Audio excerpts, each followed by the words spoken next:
तो अब चूंकि बहुत सारी बातें हैं, बेसिकली एक देखिए एक मेरा ये बड़ी मानना खबर आ रही जी। है, मैं रोकूंगा बस बस चंद सेकंड। यार रेशवानों ने अपडेट किया है, बड़ी खबर ये है, ईरान की तरफ से बयान आया है, बड़ा बयान। ईरान ने कहा है कि अब कोई भी यूएस सोल्जर इधर इर्द गिर्द में जो भी है वापस लौट नहीं पाएंगे, सबको मारा जाएगा। ये ईरान की तरफ से बयान आया है। ये बहुत बड़ी बात है, उन्होंने कहा। और चूंकि पहले से ही एक फतवे के तहत ईरान न्यूक्लियर वेपन नहीं बनाया है, हालांकि उनके पास मैं मानता हूं कि क्षमता है।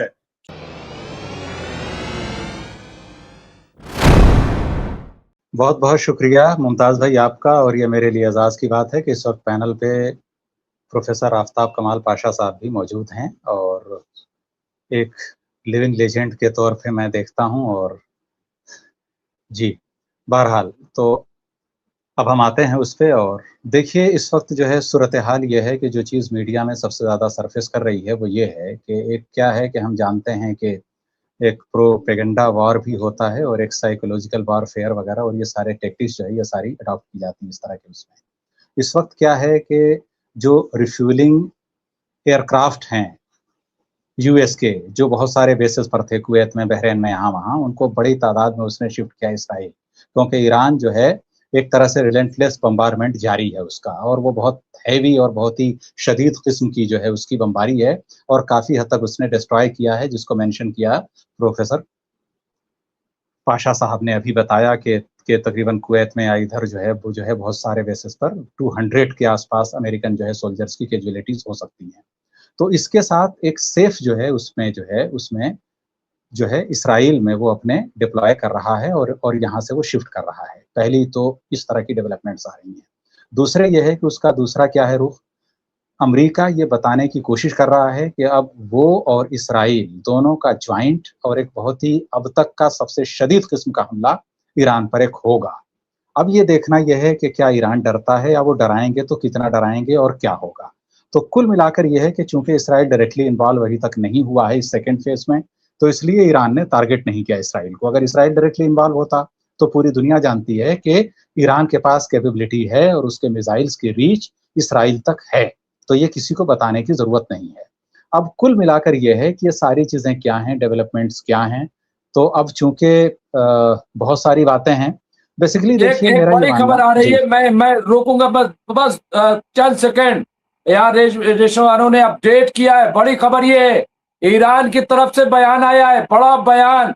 ईरान ने कहा है कि अब कोई भी यूएस सोल्जर इधर इर्द गिर्द में जो भी है वापस लौट नहीं पाएंगे, सबको मारा जाएगा। ये ईरान की तरफ से बयान आया है। ये मैं समझता हूं कि ईरान अब जिस तरह की जबान बोल रहा है, और आज supreme leader Ayatollah Mushtaba Khamenei साहब का भी बयान आया है कि अब जंग आर पार की होगी और किसी को बख्शा नहीं जाएगा। यहाँ पे जो भी अल्टीमेटम किया है कि 3 दिन के अंदर अंदर अमेरिका अपनी वॉरशिप, अपने सोल्जर को लेकर के स्टेट ऑफ होर्मुज के गेट से बाहर चला जाए, वरना सबको मार दिया जाएगा। और मैं समझता हूं कि ये बहुत बड़ा बयान। यूएस सेंटकॉम ने यह भी जानकारी दी है कि 4 यूएस मिलिट्री पर्सनल घायल हुए, जिन्हें जॉर्डन अस्पताल में भर्ती कराया गया है। खबर यह है कि जॉर्डन में तकरीबन 3 अमेरिकी सोल्जर मारे गए हैं। न्यूक्लियर हमले की बातें सिर्फ फजूल बातें हैं। ये वेस्ट बैंक का प्रोपगंडा होता है, जबकि ईरान कभी प्रोपगंडा में नहीं फंसता है। जी कंटिन्यू करें, और फिर पाशा साहब बस जल्दी। जी, अभी तक की मेरी बात जो है कंक्लूड हो गई है, और मैं खुद जो है पाशा साहब हैं मौजूद हैं, तो मैं अपने आप को इस लायक समझता ही नहीं हूं कि मैं कुछ बोलूं। बहरहाल जी मुमताज भाई। बिल्कुल, और नहीं ऐसा कुछ नहीं है। यहाँ पे हर आदमी जो है अपनी बात कहता है, और हम सब पाशा साहब की बहुत इज्जत करते हैं, उनको सुनना चाहेंगे। और यहाँ पे न्यूक्लियर अटैक और वर्ल्ड वॉर, ये सब वेस्टर्न मीडिया का प्रोपगेंडा है। जमील साहब ने लिखा है, प्रोफेसर पाशा, जिस तरह के हालात बन रहे हैं, और जो आपसे सवाल किया गया है कि कहाँ गुंजाइश है, किस तरह ईरान आगे बढ़ेगा। देखिए, ईरान तो पहल कर देता है, ईरान जख्मी भी होता है, ईरान के लोग भी मारे जाते हैं, फिर भी वो तैयार हो जाता है सिफारतकारी के लिए, तैयार हो जाता है कि भाई ठीक है डिप्लोमेटिक बात हो जाए, लेकिन फिर धोखा दिया जाता है। तो पश्चाताप ऐसे चलेगा कैसे? जी, जहां तक मेरी समझ है, दो चीजें हो रही हैं। एक तो नेतन्याहू और इजराइल के तरफ से लगातार ट्रंप के ऊपर दबाव बढ़ रहा है जमीनी हमले के लिए और बमबारी तेज करने के लिए। दूसरी तरफ ट्रंप खुद ये मान रहे हैं कि जितना भी प्रेशर डाले उतनी जल्दी में ईरान बातचीत के लिए तैयार होगा, बोल के उनके दिमाग में ये बात बिठाई गई है अमेरिका के जनरल्स के द्वारा। तो ये दोनों जो है पैरेलल फोर्स जो है ये ट्रंप के ऊपर ऑपरेट हो रहा है। लेकिन मुझे नहीं लगता कि ये जंग ये खाड़ी की देश से फैलेगी। पहली बात ये है, और दूसरी बात यह है कि इजराइल भी बेचैन है इसमें शामिल होने के लिए। लेकिन जिस तरीके से अमेरिका के प्रेसिडेंट और जेडी वांस के बीच में जो डेवलपमेंट्स हो रहे हैं, मुझे नहीं लगता कि इजराइल फिलहाल इसमें कूदेगा, क्योंकि वो कॉम्प्लिकेट हो जाएगा पूरा मसला। और इससे खतरा सिर्फ इजराइल को ही नहीं बल्कि दूसरे देशों को भी बढ़ जाएगा इससे। तो मेरे ख्याल से जो दोनों पोजीशन लिए हैं, अभी 2 दिन पहले या कल जेडी वांस ने कहा कि वो बहुत क्रिटिकल थे, बहुत तनकीद कर रहे थे इजराइल की और नेतन्याहू की, जो कि खुले आम अब जो है मालूम हो रहा है कि ये जो ग्राउंड फोर्सेस भेजने की बात जो ट्रंप कर रहे हैं, तो उसकी मुखालिफत जेडी वांस और दूसरे जनरल्स खुद कर रहे हैं, क्योंकि वो बता दिए हैं कि इसका नतीजा है काफी भयानक होगा अमेरिका के ऊपर और काफी बड़ी कीमत अमेरिका को अदा करनी होगी, जो कि इलेक्शंस आ रहे हैं, जिसके तहत उनकी इमेज और खराब हो सकती है, जो कि ऑलरेडी कमजोर हुई है इन सब हालत को लेके कि इजराइल के दबाव में आके उन्होंने ये झंझट में फंस गया और इससे निकलने के लिए कोई अच्छा मौका नहीं मिल रहा। हालांकि एमओयू मिला था, उसको भी तहस नहस ट्रंप ने खुद कर दिया। जहां तक न्यूक्लियर का सवाल है, देखिए मेरे ख्याल से जो रूस के लीडर अली खामनेई के फ्यूनरल में आए थे, जो साबिक सदर मेदवेदेव हैं, उन्होंने एक बहुत बड़ी बात कही थी। उन्होंने कहा कि ईरान का स्ट्रेट ऑफ हॉर्मुज कंट्रोल करना एक न्यूक्लियर वेपन के बराबर है। ये बहुत बड़ी बात है उन्होंने कहा। और चूंकि पहले से ही एक फतवे के तहत ईरान न्यूक्लियर वेपन नहीं बनाया है, हालांकि उनके पास मैं मानता हूं कि क्षमता है, कैपेबिलिटी है, एनरिच यूरेनियम है और सभी सलाहियत है, लेकिन वो अभी तक सब्र से काम लिया है, तहम्मुल से काम लिया है। और IAEA का भी शक नहीं है इसमें, वो साफ सर्टिफिकेट दिया है कि ईरान फिलहाल कुछ बना नहीं रहा है। और नेशनल इंटेलिजेंस डिफेंस इंटेलिजेंस के तुलसी गब्बार्ड जो इस्तीफा दिए, उन्होंने भी कई बार कहा कि ईरान न्यूक्लियर वेपन बना नहीं रहा है। तो ईरान की तरफ से साफ है इस न्यूक्लियर इशू को लेके।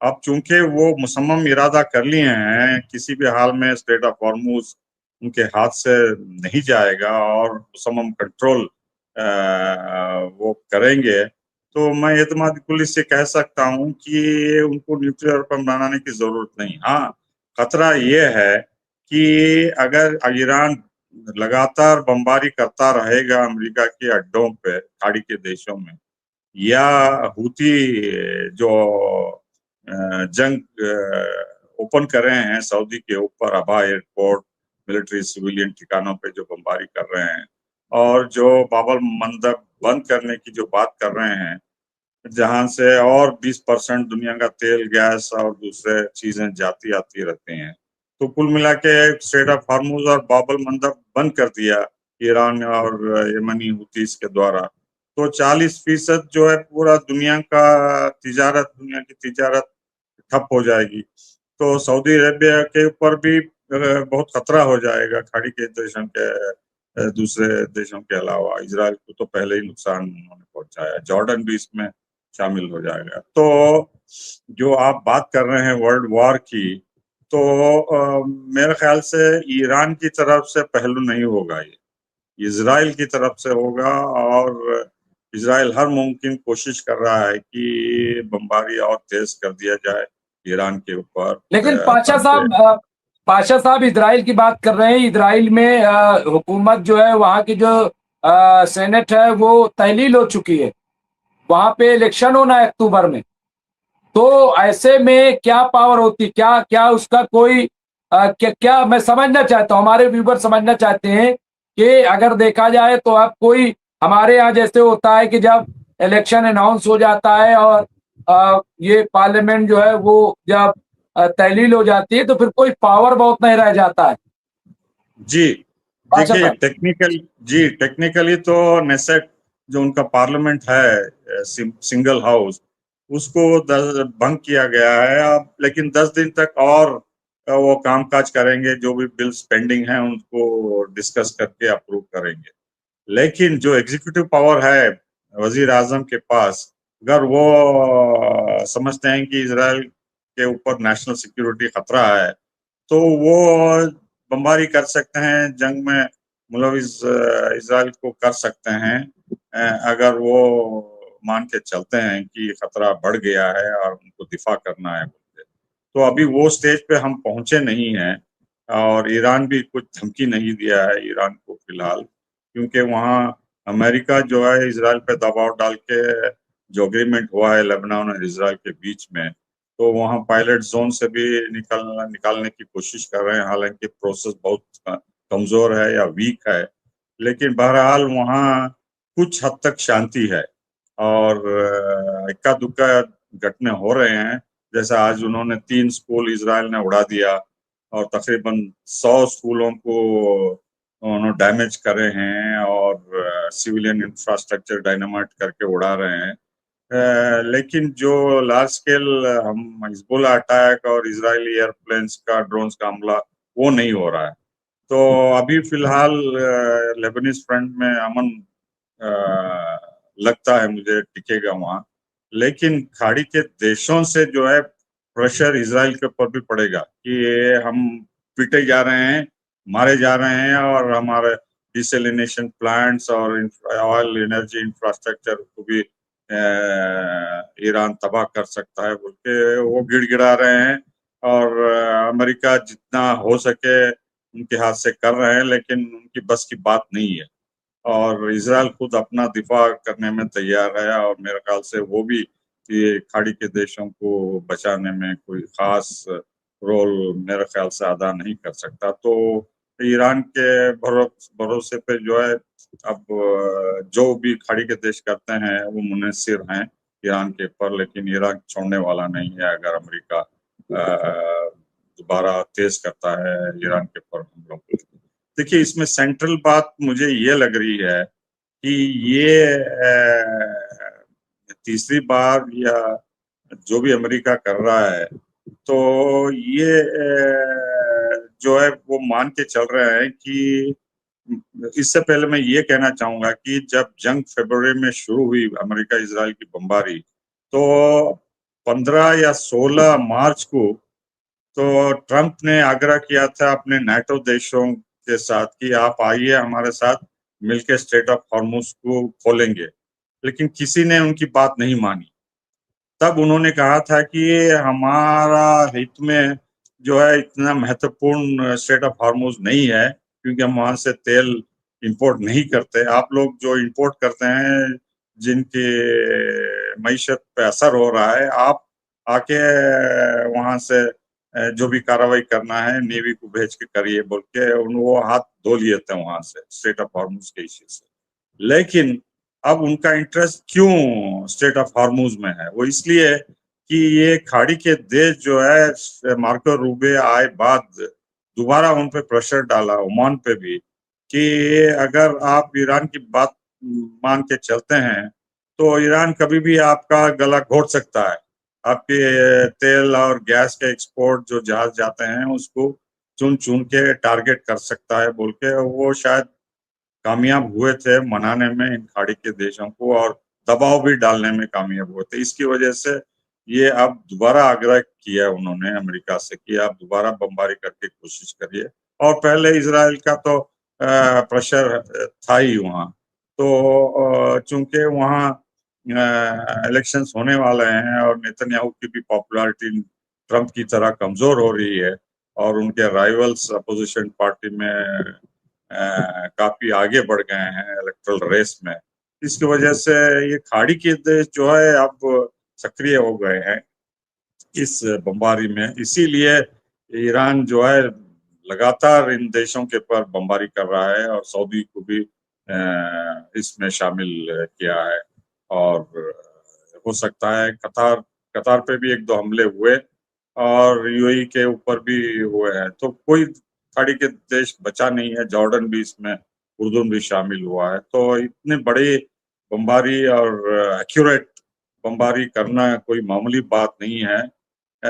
हालांकि अमेरिका और ये खाड़ी देश सच नहीं बता रहे कि कितना नुकसान हुआ है और कितने अमेरिकी मारे गए हैं और क्या हालात हैं वहाँ, क्योंकि वो इमरजेंसी जैसा सिचुएशन मेरे ख्याल से कुवैत में और बहरैन में उभर के निकल रहा है। और जो लोग वहाँ की हुकूमतों के जो खिलाफत कर रहे हैं उसको भी दबाया जा रहा है। और जो असलियत हो रही है मेरे ख्याल से पूरी दुनिया को इजराइल की तरह वो मिलिट्री सेंसरशिप देख के असल में क्या हो रहा है वो बता नहीं रहे। जी बिल्कुल। तो प्रोफेसर पाशा बहुत बहुत शुक्रिया आपका। मैं देख रहा हूँ कि आप जुड़े हुए हैं, लेकिन आपसे मैंने सिर्फ 30 मिनट मांगे थे, आपने हमें 40 मिनट से ज्यादा का वक्त दे दिया है। तो लेकिन मैं शुक्रगुजार हूँ, इसलिए भी मैं इसलिए कह रहा हूँ ताकि आइंदा भी बुला सको, वरना आप कहेंगे कि 20 मिनट के लिए कहते 40 मिनट बुलवाते हैं। तो नहीं, कोई बात नहीं। तो इसलिए यहाँ पे, क्योंकि बड़ी खबर यहाँ पे आ रही। देखिए, जयदीप सिंह बुंदेला साहब ने, मोहसिन रजाई की तरफ से बयान आया है, नेगोशिएशन और जंग दोनों के साथ की नीति अब खत्म हो चुकी है, सिर्फ 3 दिन और उसके बाद पूर्ण आक्रमण और विनाशकारी नीति अपनाएंगे। 3 दिन का वक्त दिया है। यहाँ अब्दुल वाहिद साहब 3 दिन का वक्त दिया है, क्या कहेंगे?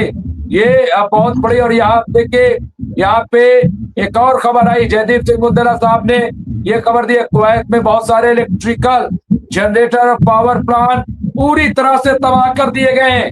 ये इस वक्त की बड़ी खबर, यहाँ पे बड़ी खबर आ रही है यहाँ पे। और ये जयदीप साहब ने एक और दिया है कि आज रात यहाँ पे नेवल माइंस की चपेट में आने से 2 ऑयल टैंकर एक्सप्लोड हो गए। इसके अलावा यहाँ पे 2 इस तरह की खबरें लगातार आ रही हैं। अब्दुल वाहिद साहब, लग रहा है कि हालात तो देखिए, भले ही बहुत बड़ी जंग ना हो लेकिन जंग तो होगी, ऐसा लग रहा है। यहाँ जंग जो है, यहाँ इराकी पीएम अली अल जैदी कुर्दिस्तान पर ईरान द्वारा किए गए हमले की मजम्मत की है, लेकिन कभी भी यूएस और इजराइल द्वारा निहत्थे मासूम लोगों के किए गए हमलों की नहीं करते हैं, ऐसा कहा जा रहा है। मुझे हैरत भी है, लेकिन बहरहाल ईरानी मिलिट्री सोर्स क्या कहते हैं, हम दुश्मन द्वारा हमारे बुनियादी ढांचे पर हमले बढ़ाने का और इंतजार नहीं करेंगे। हम एक चरणबद्ध योजना के तहत क्षेत्रीय ऊर्जा और जल शुद्धिकरण के सभी जो है उनको तबाह करेंगे। ये ईरान ने तो बहुत क्लियर कट कर दिया यहाँ पे, अब्दुल वाहिद साहब, बहुत क्लियर। देखिए, ऐसा है कि क्लियर कट जो भी है ये सब बयानात हैं। बयानात के बाद क्या कुछ होता है, वहां पे चल क्या रहा है, वो मैं थोड़ा सा उसके ऊपर। जी देखिए, इस वक्त चल क्या रहा है, जिस वक्त वो सबसे पहला मुआहदा हुआ था और उसके बाद जो है कोशिश ये थी अमेरिका की कि वो सब जाए। और कल हमने इसके ऊपर काफ़ी डिटेल में डिस्कस किया कि किस तरह जो है एक मैसेज गया अमेरिका के खिलाफ, ट्रंप के ही उसमें, कि भाई ट्रंप जो है नाकाम रहे, वो जो है यानी ईरान एज ले गया, तो इससे कैसे बचें, इसके लिए उन्होंने कोशिश की कि हमें दोबारा जो है। तो जब वो मुआहदा हुआ तो उसके बाद अमेरिका की टैक्टिस क्या थी, अमेरिका की टैक्टिस। लीजिए, आपने म्यूट क्यों कर दिया? अच्छा, म्यूट हो गया होगा। जी देखिए, अमेरिका की जो है टैक्टिस क्या थी, अमेरिका की टैक्टिस ये थी कि जो अवाम के अंदर मैसेज गया है, जब हम ये मुआहदा 60 रोज का कर लेंगे ईरान से कि नेगोशिएशन जारी रहेंगी, तो इसी बीच उसने कुछ अरब देशों के साथ मिलकर प्रेशर वगैरह बिल्डअप करके ओमान के रास्ते से एक नया रूट खोलने की कोशिश की, स्ट्रेट ऑफ हॉर्मुज की। जबकि क्लॉज के अंदर साफ साफ लिखा हुआ है कि एक सेफ पैसेज ईरान प्रोवाइड करेगा। तो भाई ईरान को मालूम है कि भाई माइंस वगैरह कहाँ पे हैं, कैसे हैं, और कोई भी जो है अगर कार्गो शिप वहां से जाता है तो उसके लिए सेफेस्ट जो है रूट कौन सा होगा। तो ईरान ने प्रोवाइड करने की कोशिश की, लेकिन ईरान को लगा कि फ्यूनरल प्रोसेशन के दौरान हमारा ध्यान भटकाने के लिए अमेरिका वहां से जो है गुजारना चाहता है। अमेरिका को लगा ये कि फ्यूनरल प्रोसेशन के अंदर पूरी ईरानियन गवर्नमेंट, मिलिट्री सारे बिजी होंगे, इनके पास मौका नहीं होगा ये देखने का कि भाई स्ट्रेट ऑफ हॉर्मुज पे क्या हो रहा है। लेकिन ईरान ने क्लोज वॉच रखी थी वहां पे, और जो है तो उसका जो है ये सब हुआ। तो ईरान ने अटैक किया और जाने नहीं दिया, ये वाला नाकाम कर दिया अमेरिका की साजिश। अमेरिका ने सोचा कि फिर अब हम हैवीएस्ट जो है बम्बारमेंट करके देखते हैं ईरान पे कि उसका क्या जो है रिएक्शन आता है ईरान का। हैवीएस्ट बमबारी की, लेकिन काउंटर रिएक्शन ईरान का बंद नहीं हुआ।